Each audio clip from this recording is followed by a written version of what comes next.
ശൈഖന അത് കേട്ട് അവിടെ ഇരുന്ന് പോയില്ല.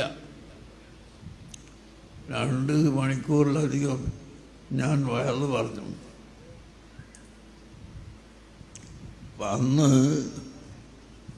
വയറ് പറയുമ്പോൾ എനിക്ക് വല്ലാത്ത വിയർപ്പാണ്.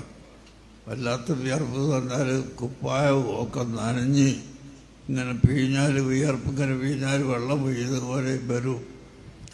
അതുകൊണ്ട് ഞാൻ തലയെക്കെട്ട് കെട്ടി ദുആ കഴിഞ്ഞാൽ തലയെക്കെട്ടെടുത്ത് മേശപ്പുറത്ത് വെക്കും.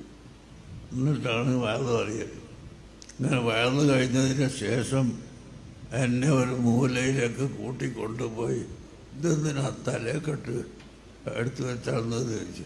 അപ്പം ഞാൻ പറഞ്ഞു, നിങ്ങൾ കണ്ടില്ലേ എൻ്റെ കുപ്പായൊക്കെ നനച്ചിട്ട് വിയർപ്പ് ഇങ്ങനെ വലിക്കുന്നുണ്ടല്ലോ. ഈ വിയർപ്പുള്ള ഞാൻ തലക്കെട്ട് കെട്ടിക്കൊണ്ട് വയറ് പറഞ്ഞാൽ പിറ്റേ ദിവസം എനിക്ക് കൂറ്റെടുത്തിട്ട് വയറ് പറയാൻ കഴിയൂല. അതുകൊണ്ടാണെന്ന് പറഞ്ഞു.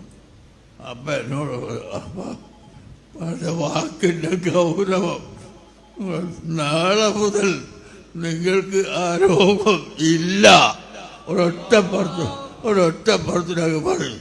അള്ളാഹു ശിവയാക്കട്ടേതോ അല്ലെങ്കിൽ കുറച്ച് കഴിഞ്ഞിട്ട് മാറിക്കൊള്ളുന്നൊന്നുമല്ല. നാളെ മുതൽ ആ വിയർപ്പിൻ്റെ രോഗമല്ല. അവിടെ നാളെ മുതൽ തലയിൽ കെട്ടാണ്ട് അത് പറയണ്ടെന്ന് പറഞ്ഞു.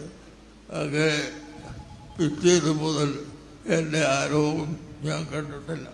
ശരീരമൊട്ടാകെ വിയർത്ത് കുളിച്ച് പറയാൻ കഴിയാതെ ആവുന്ന അവസ്ഥ ഉണ്ടായിരുന്നത് പിന്നെ എനിക്കത് കണ്ടിട്ടില്ല. നാളെ മുതൽ അതില്ല എന്നാ പറഞ്ഞത്.